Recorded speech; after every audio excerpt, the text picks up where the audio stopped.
Hello and welcome everybody to another episode of Street Smart Investing. I'm Albert, your host, and this video is about pertaining to my last video with the sample portfolio that I came up with, which was the high dividend and low growth portfolio. So, what I'm doing here is I'm comparing my portfolio, each and every selection. So, I chose 25 stocks, and each stock I'm going to be comparing to the top performer of that sector. So basically, it's going to be my portfolio versus the top performers for each sector. So that's the title, and let's begin. The first up I have is AB, Alliance Bernstein, and that is the fund operators and managers, something like that. I can't recall. Um, but yeah, it is something like that, something similar. So AB, as you can see, the annual dividend is 2.73 and the yield is 10%. The price was 27 and 38 cents. Earnings per share is at 2.67. PE is at 10.23. The 52-week range is $13 at its lowest with 24 cents all the way to 36 and 6 cents. So, let's talk a little bit about that. As you can see, basically the 1 to 20 ratio is basically, I'm comparing this to BlackRock. BlackRock is the top performing stock for that sector. And as you can see, the numbers, annual dividend, it's like 7 times more. It's an insane amount of dividend. The yield is really, really low. It's not to my liking. But again, they are a really, really good company for dividend and dividend growth investing and for growth as well. They just have it all. But again, as you can see, uh, in order for BlackRock is 547 and Alliance Bernstein is only 27 and 38 cents. So it would take 20 shares of this that'll equal 1 share of that. So as you can see, you already having 20 shares of that will equal to that. So that's already 1 by 20. Now, the next ratio I have the 1 to 10, which is the earnings per share. Now, if you look at the um, earnings per share, so it's at 2.67, and then basically you compare that to earnings per share for this one, 28.4.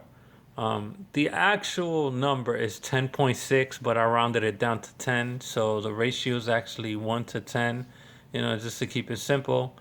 And then as you can see, the PE ratio, so this is twice as much than that, or close enough, more or less. So yeah, I put that it is slightly undervalued because the PE ratio is at 10.23, but normal for me is about 15. And as you can see, PE ratio for BlackRock is at 19.29. And that is, I put widely overvalued. So the reason I put widely overvalued is because of the price.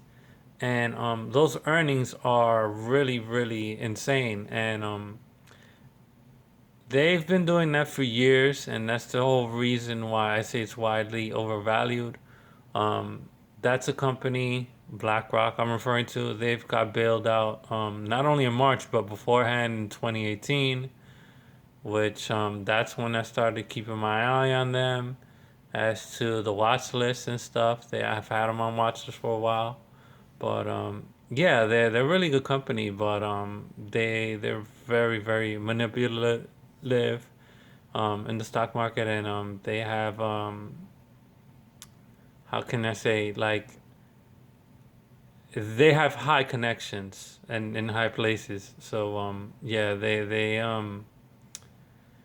know a lot of upper class people and upper end people that have you know access to the stock markets and stuff like that. I bet.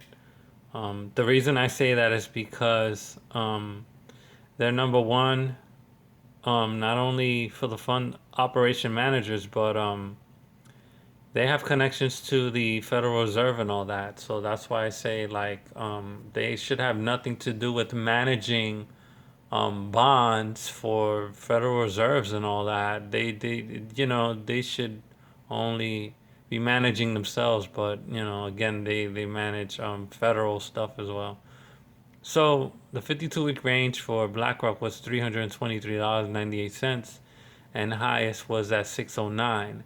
Now, if you invested in the March 2020 depression, or the downside um, that we had, the downside turn that we had recently earlier in the year, if you almost hit the bottom, you would have gained 53%. And for here, you would have gained 36%. So obviously, that's like almost a 20% difference. Now, check this out. The March low wasn't really at its lowest point because they got bailed out, and it should have been going lower. So even though you invested now, I'm pretty sure and I'm expecting it to drop even further because all this money printing is devaluing the dollar.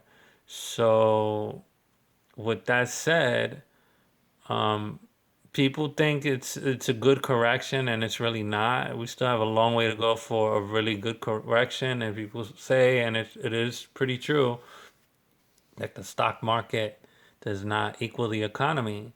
So what I'm trying to say is that even though all these stock prices are going up, eventually they should be heading right back down because it wasn't at its max loss. It was only at a partial loss. So people need to realize that. I mean, people are jumping in the market right now. It's at a bad time. You should have been doing this for years already. But if you can make money out of it, then go right ahead. So, anyways, um, what I did was I took 20%, the first 20% of the 52-week range, and for BlackRock, I got $381, and that 381 represents my interest level when it comes to pricing.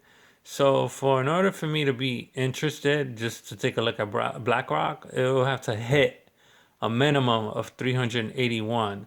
Now, if it starts dropping lower, then it starts getting my interest. Same with AB.